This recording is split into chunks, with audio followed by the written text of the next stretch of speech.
What's up, guys? So today, this is the episode where I break down the AFC South specific matchups for Week 4. I went through if you watched the previous video, you already know who I expected to win, lose, whatever. But on this episode, I really want to break down just the 3 games this week of what's happening in the AFC South and how I pretty much expect it to go, as well as some things I can think each team can do to kind of win.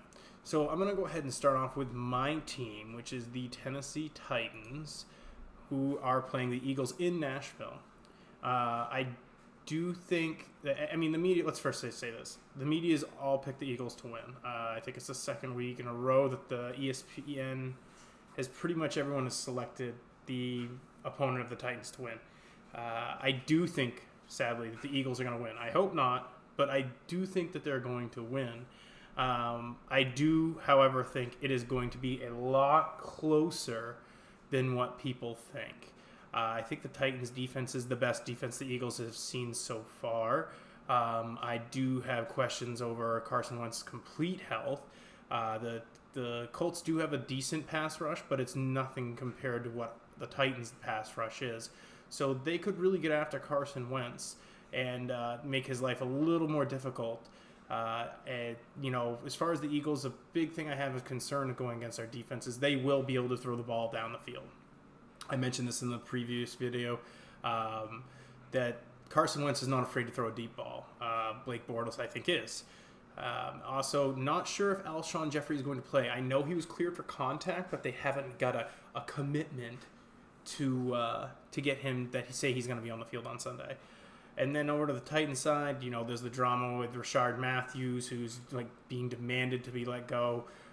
Some stories have come out saying he just wasn't very good in the locker room, that the Titans actually did a great job to keep all of his comments under wrap for so long. I guess not that I can give him any words of advice, but I don't really understand what the point of saying you demand out when you haven't really done that much this season. You had knee surgery in the off season, and that you're playing with a backup quarterback and an injured quarterback. I'm sorry you're not highly in the game plan, but no wide receiver has been for the Titans. You just renegotiated your contract by yourself with no guaranteed money. I think that teams are going to be a little weary to sign him. But you know what? More power to him. Hopefully greener pastures will do him some well. Get some of our younger guys in there. Now, the thing I think the Titans can really do to win is I do have a sneaking suspicion that Mariota is going to play well. He is going to start. They're saying that, everything's good as far as his hand. I am not sure if the running game is really going to be our strong suit, considering that the Eagles' defense is really based on, getting after the run game and really just kind of eliminating it. Maybe some short screen passes to Dion Lewis and Derrick Henry. Try to get, Fletcher Cox going one way. Just really try to get a little bit of misdirection going so we can open up the play action. I know that we are still going to commit heavily to the run game. It's how they always are. They never stop running the ball. It's one of the things that in the fourth quarter that make us so powerful. And in ugly games, that's why we always seem to win the ugly ones. In the fourth quarter, the defense is just tired of having to stop run after run after run. So I'm going to go ahead and wrap this up and pretty much tell you what I think that the score is going to be for the Eagles-Titans game. I think it's going to be a 27-24. I think it's going to be a close game. I really hope the Titans pull up the upset, don't get me wrong. But I do have too much respect for the Eagles. They've been there. Their offense is actually on the rise. Ours is still hasn't really. I'm going to say our offense hasn't even really started. I thought we moved the ball up and down Miami pretty well. We were unable to get in the end zone, but I thought we moved it up and down pretty well until Mariota got hurt. But I do see the Eagles taking this one. One more further note that I said it yesterday with Eric Decker. I don't think coming out after you retire because you were cut from the Patriots because they just deemed that you just weren't worth it anymore. To come out and really say some ill words about your former quarterback. Mariota's the type of guy, he's not going to say anything, and the Titans fan base is too small to make a big fuss about it. So he knows his comments are pretty much going to go unspoken and no one's going to say anything. But come on, it just tastes like sour grapes, guy. I know you made your money, you made your money in the NFL, and now you're outside of the NFL. But what's the point? You're not that great of a wide receiver.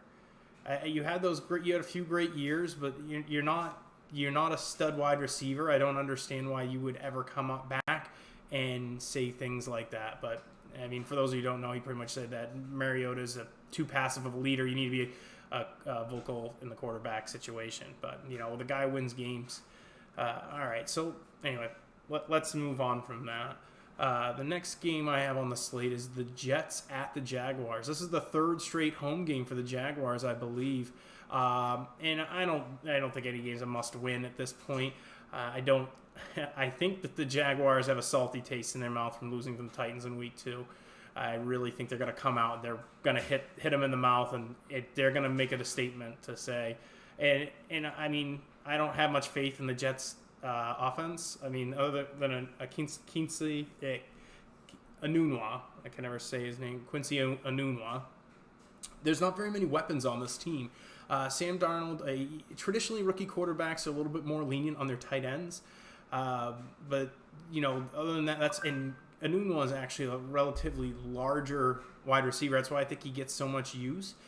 But Darnold just hasn't impressed me. I know, like I said, we were going to the Super Bowl after the first win. So I'm not really sure. Sorry, let me bring that up before I forget. I'm not really sure what to think about this. He's still a rookie. I mean, he might be good. He might be bad. It's been 3 games. This will be the 4th game. But he's going up against, in my opinion, probably the best defense in the league, the most complete defense in the league. So I don't really see them pulling this out. I think the Jaguars are going to get, this win at home. Like I said, they're going to make a statement. They really think they shouldn't have lost to the Titans, and they're going to make it known that they want to be a powerhouse AFC team. So I would be very surprised if it's not an embarrassment. I got it slated at 31-17 Jaguars. And that's on the low side. I think that it's going to get out to be about 28-7, and there's just going to be no point for them to even keep going. I would be surprised if they don't pull starters. I think it's going to be that bad. So the third game we're going to talk about is the Texans at the Colts, right? So, this is for somebody that roots for a team in the AFC South. Traditionally, I want the Titans to win and everyone else in the division to lose, which was great because that's exactly what happened last week. Titans beat a division opponent, the number one. It was the best possible week for the Titans. They're number one in the AFC South, so you traditionally want everyone to lose. You got the Colts that are 1-2, and you got the Texans that are 0-3. Ideally, I would like to see the Texans win because then it would make them both 1-3. But I don't see it. I think that Andrew Luck has been a terror among the AFC South when he plays. He traditionally plays well in division games. So I really see that the Colts are going to take this one. I think that it's just not a good matchup for them. I don't think that the Texans secondary is as good, and the Colts don't really have much of a run game to speak of. So I don't really see them running the ball, which I think if the Texans' strength would be anything, I mean, obviously it's their pass rush, but I think they're really going to limit it to a 3-step drop, try to keep J.J. Watt chipped, or, he's not going to see, all he's going to see is double teams. They're really going to put the pressure on the corners to do their job. Last week, they gave, I think, like I said, Eli Manning had 4 incompletions last week, which is out of 30 passes. That's unbelievable. I think Andrew Luck is a better quarterback than Eli Manning, so I expect him to carve him up as well. So I don't foresee much of this game could really go either way. DeAndre Hopkins, Will Fuller, the Colts secondary isn't that great either. If Deshaun Watson can really let it loose, then this could be I think it's going to be a decently high-scoring game. So I have it slated to be 27-31 in favor of the Colts.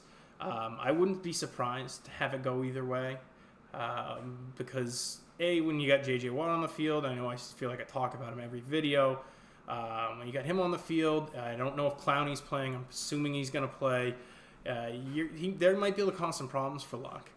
But, again, Deshaun Watson, he seems to have a little bit of trouble getting his feet underneath him. And I know I do troll some of the Texans Twitter accounts, things like that, and they're not very happy with the play calling that O'Brien's had, and some fans are calling for their heads. I mean, being a Titans fan, I mean, we pretty much did the same thing to Malarkey, but you don't really know what the outcome is going to be with these division games, because these teams know each other so well, and even the AFC South, I think, which is like traditionally I've kind of explained, I think is a smaller market group of all of the divisions.